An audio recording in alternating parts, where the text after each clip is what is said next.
সালে ডাম্বারটন ও কনফারেন্সের মাধ্যমে কিন্তু ইউনাইটেড নেশনের একটা ভিত্তিপ্রস্তর স্থাপন করা হয় এবং পরবর্তীকালে জুনের 26 1945 সালে একটা চার্টার সাইন করা হয়, যেখানে বিশ্বের বিভিন্ন দেশ 193 খানার উপরে দেশ কিন্তু এই চার্টারে সাইন করে এবং যেটা পরবর্তীকালে অক্টোবরের 24-এ গিয়ে 1945 সালের অক্টোবরের 24-এ গিয়ে কিন্তু ইউনাইটেড নেশনস কিন্তু রূপ নেয়। তোমরা ডিসপ্লেতে দেখতে পাচ্ছ ইউএন এর কি ফাংশন রয়েছে। নাম্বার 1 হচ্ছে গিয়ে তোমার কালেকটিভ সিকিউরিটি, নাম্বার 2 হচ্ছে গিয়ে ডিসআর্মামেন্ট, নাম্বার 3 হচ্ছে পিস কিপিং, নাম্বার 4 হচ্ছে ইউএন সিকিউরিটি কাউন্সিল। ইউনাইটেড নেশনের যে ব্রাঞ্চগুলো আছে সেগুলো সাধারণ মানুষের বোঝানোর জন্য আমরা তিনটে পার্টে দেখাচ্ছি।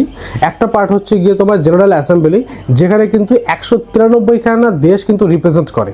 আরেকটা হচ্ছে ইউনাইটেড নেশনের সিকিউরিটি কাউন্সিল, যেখানে কিন্তু পার্মানেন্ট 15 খানা দেশ রয়েছে, মানে পার্মানেন্ট মেম্বারশিপ হিসাবে 15টা দেশ রয়েছে। আরেকটা রয়েছে কিন্তু ইউএনের যেটা স্পেশালাইজড এজেন্সিস। এই স্পেশালাইজড এজেন্সির মধ্যে যেমন WHO পড়ছে, ইউনিসেফ পড়ছে, ইউনেস্কো পড়ছে। এরা সাধারণত হেলথ, তারপরে এডুকেশন, তারপরে হিউম্যানিটারিয়ান এইড, মানে বিভিন্ন জায়গায় সহায়তা করা, তারপরে শিক্ষা, এগুলো স্বাস্থ্য, এগুলোর সঙ্গে কিন্তু জড়িত। তো আমরা ইউনাইটেড নেশনের স্ট্রাকচার আর ফাংশনটা কিন্তু ভালোভাবে বুঝে গেছি। এবার আমরা আলোচনা করব যে ইউনাইটেড নেশন